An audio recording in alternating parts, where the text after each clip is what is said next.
We're going to start with you, Harini. 17 years old, passion for physics and electrical engineering, one of the finalists of the Google Science Fair, and your whole project, as we'll see a little video about, is how you eliminate voltage fluctuations in rural and remote areas of the world. And you competed against 10,000 students from 91 countries to get to the finalists. And if we could roll Harini's video, please.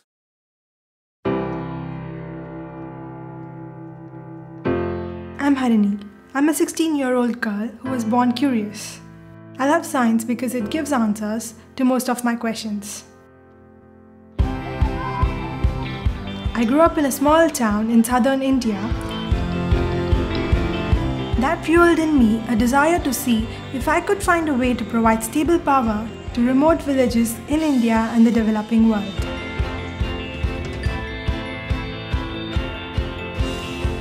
My idea to solve the voltage problem was to create and build a regulator that would ensure that villages like my grandparents don't suffer from daily power cuts. My work is not finished. It needs further development as there is so much more to do, but I feel I've put a tiny bit of the jigsaw in place.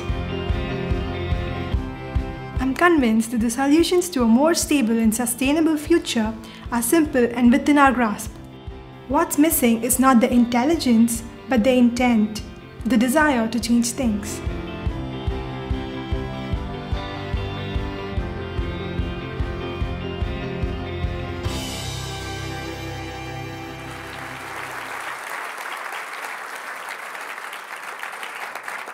So I met your mum in the speaker room. Tell me a bit about your mum and how she played a role in where you got to today. My mom's an electrical engineer, and she had her students come home and she used to teach them electrical engineering, and I used to listen to them talk. And after they left, I used to ask her a million questions and go on the net and surf and rest not till I understood what they were talking about.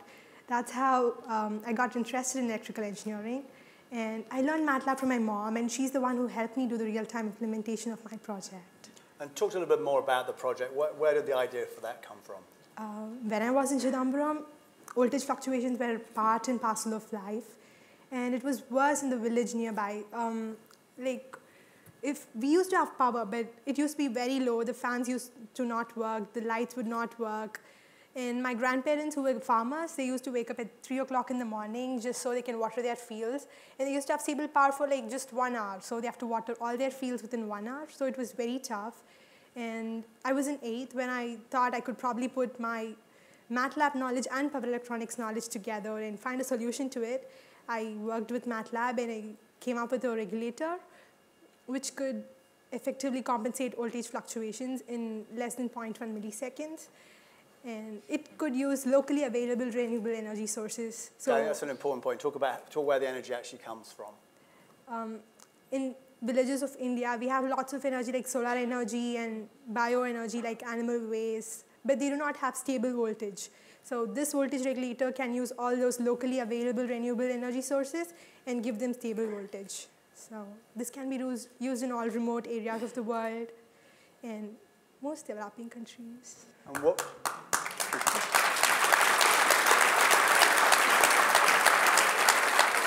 What's been the biggest obstacle to getting to where you got to? What's been the hardest thing? I was a 16-year-old girl mailing industries that I want to come work with them and do the real-time implementation of my design. So most of them were very reluctant to give me that opportunity. And I got a lot of no's, and just one company accepted. And I went there for the summer, and I worked for 2 months before I could build my regulator, actually. Excellent. Well done. You'll be able to find out how you can help these three at the end of the session. So next up is Amr, who is the YouTube Global Lab winner in the 17 to 18-year-old category. Later this year, he's going to become the first Egyptian to send a science experiment into space. He's 18 years old now, but what's probably more remarkable about this is he did it all through the height of the Egyptian revolution. So if we could play the next video, please.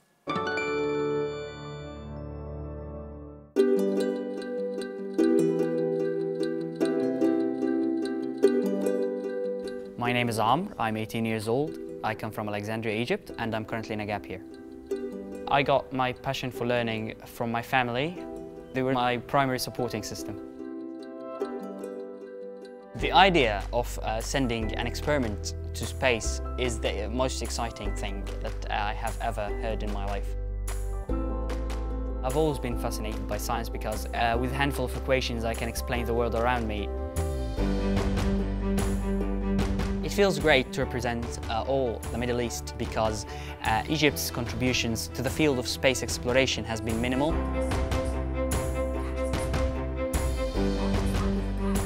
When the revolution started on the 25th of January 2011, it was a mixture of both times of hope and frightening times. All the schools were closed for about 2 or 3 months, so I had to study big parts of the curriculum on my own.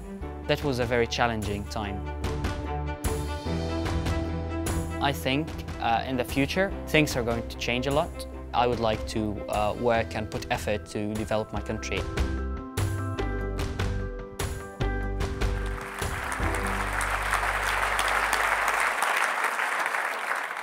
So most 18-year-olds are always looking for an excuse to not study for their A-levels, and I would have thought, oh, look, Mum and Dad, there's a revolution going on outside, I can't work, would have been a pretty good one.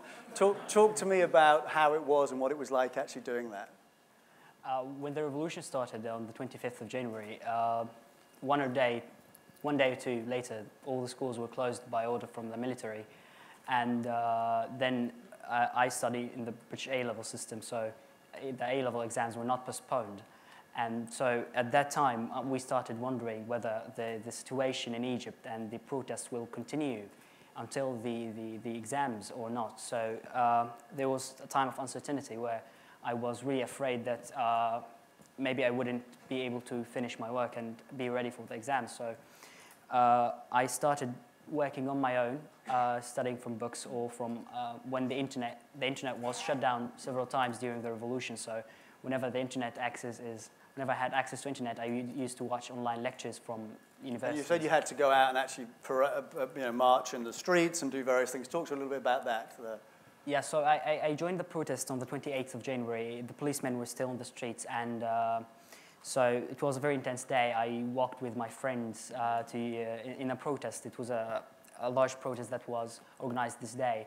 And when we walked in Alexandria, we reached the city hall, which was on fire. So we tried to put down the fire, and 2 or 3 minutes later, the police guards come, and we tried to tell them to come and help us put down the fire, but they just stood there silent. And then all of a sudden, I'm tear-gassed, and I'm hearing gunfire, shot and rage. So I just run away with all my friends, and then after we go away from the tear gas and the fire, we realized that we're missing someone. So we go back, and he's injured, and we try to fight off the police to get him and arrive into a hospital. So, and until then, for the 18 days of revolution, we used to go protesting every day in protests all over Alexandria. And also, so with my study, I had to walk in protests. And on the 28th, that day, the policemen were withdrawn from the streets, and the military was deployed, and there was news about murder and theft and burglary. So we had to form committees of young people who would patrol the streets at night so that the people would feel safe.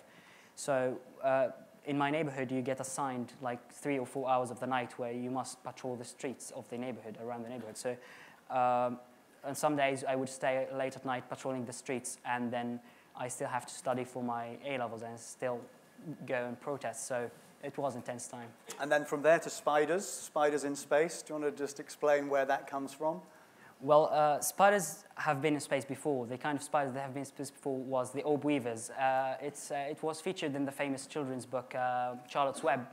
So they have been in space before, and what's really interesting is that the webs they built in space were different from the webs that are here, where they were somehow less dense and they're weaved in different ways. So spiders could realize that they are in zero gravity, and they could adjust the webs to the zero gravity environment.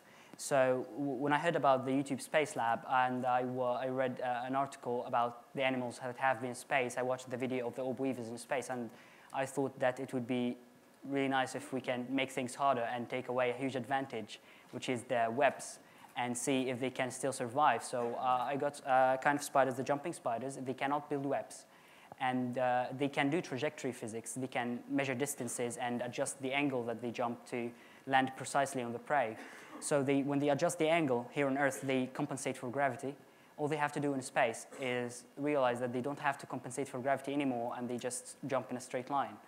So there will be trial and error and trial and error. You said astronauts have a harder time with this, you were saying earlier? Yes. I spoke to some astronauts, and some of them said that it would take them 3 months to begin throwing things in a straight line instead of throwing it with an angle. So you think spiders will get there much quicker? No, they're pushed by survival, or they won't last 3 months. So the thing is, I suggest there will be trial and error until they realize that they can only jump straight line. And the amount of time it will take them to realize this is a good measurement of how developed their brains are. Excellent. Well, and Am got into Stanford on the back of studying through a revolution, so anybody whose kids give them an excuse that it's actually, I can't concentrate or focus, a great example that you can. Well done.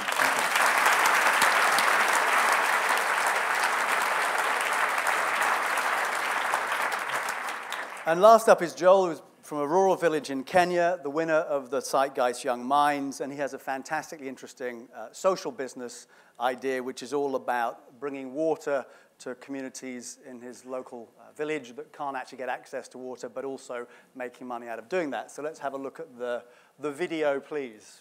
My name is Mwale Joel.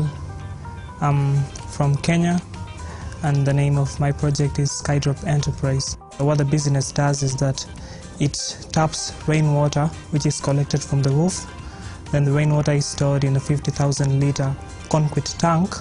It is purified using the ultrafiltration, using UV rays and ultrafiltration. Then we pack this water in bottles, or rather cans, and sell it to the public at almost half the normal market price. So that's how the business started going into the more public sector. What I see Skydrop to be in the future, I see Skydrop as a business that will help sustain human life by providing life's most basic commodity, that's water.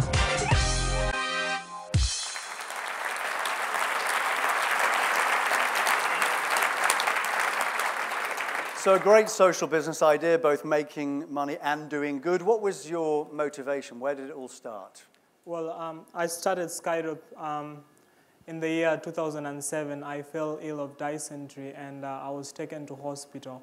And while I was in that hospital bed, yearning for strength and medication, I decided to ask myself that what if 3, 4, 5 years down the line, the same thing keeps on recurring?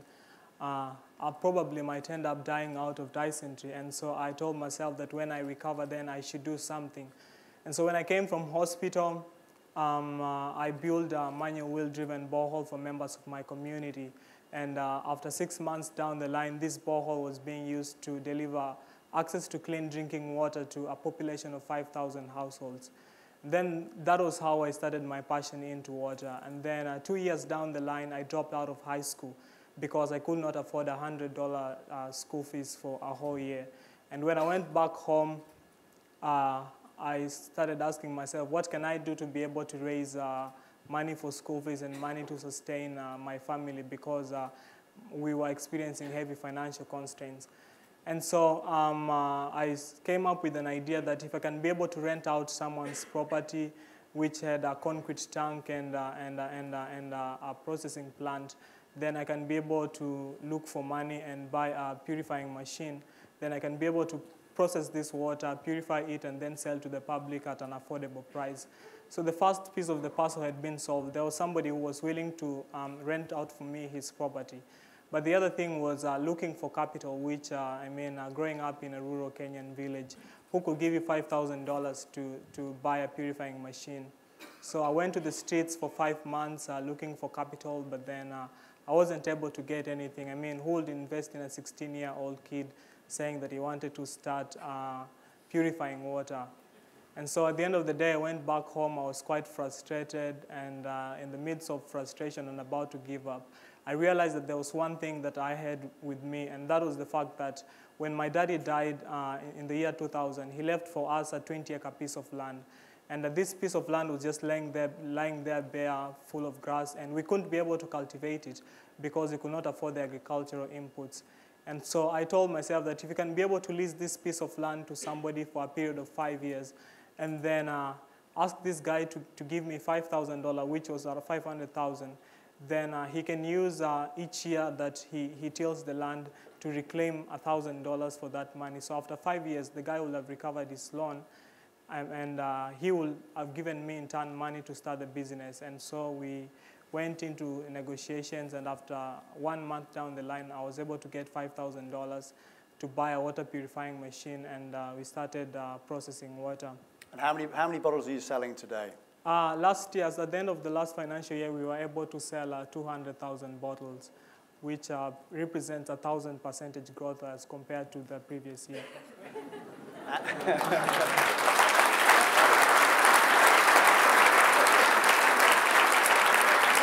So Harini, start with you. A question to the three of you. You hear a lot that your generation can change the world. Can you? Yes. I think so, because I find many people in my generation asking questions. They don't accept things. They question everything around them. And they're so curious. They look for answers. They look for answers and they want to go higher. They're like, why can't I go there? Why can't I do this? Why can't I do that? So that questioning tendency, I think, will take us a long way. Do you guys agree? Yes. Also, we have the access to technologies and internet that I think helped me a lot during my studies, and also helped me send an experiment to space. Yeah. I mean, in Egypt, when you think about space exploration, it's not an option because we have lots of other things to do. So when you think about that, you want to contribute to such an important field, and you have access to things that will help you to reach your goal. You can get knowledge, you can get experience, you can get advice all through the internet. Joel, you agree? Well, I also believe that this generation is the most empowered generation. Look at the essence, information is available through technology. And so we are a generation that is empowered than any other generation. And also the level of responsibility in our generation, I think, is the highest, because I think if you look at how youths now, how the youths are engaging themselves, people stop saying that the government will do something. So people are now taking initiatives to start their own businesses to be able to solve challenges in communities. So I think with this generation, we can be able to do that. And so you're looking at a room of old people. What advice would you give them? Basically, I think my advice to old people would be to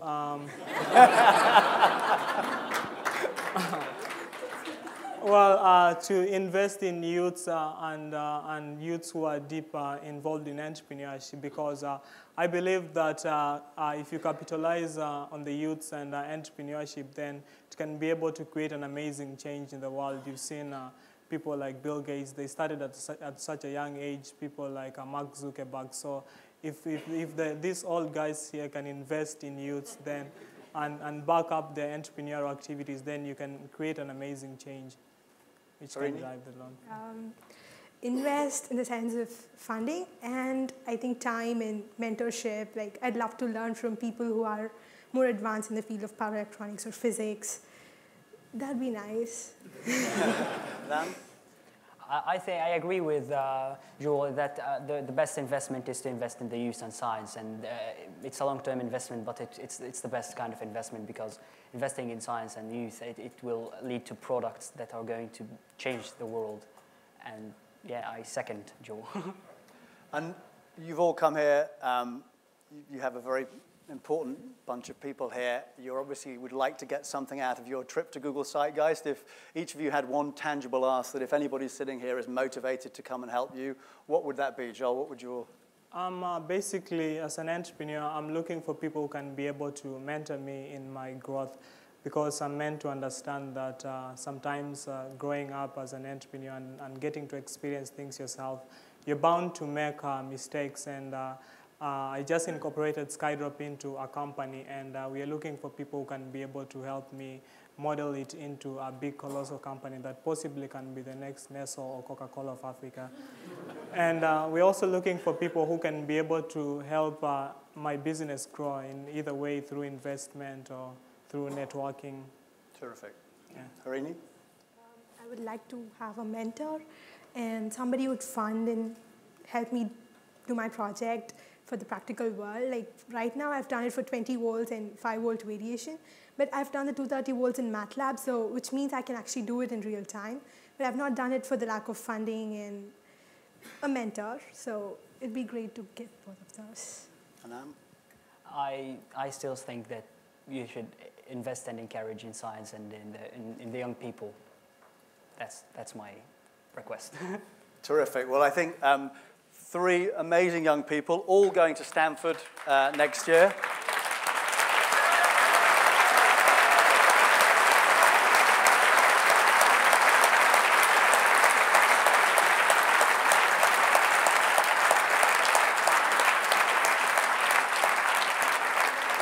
They'll also be attending One Young World in October this year, and anybody, a quick plug, who's interested in getting involved in One Young World, which is now an official charity, track me down later. We'd love your help and input as well. So well done, guys. Thank you very much.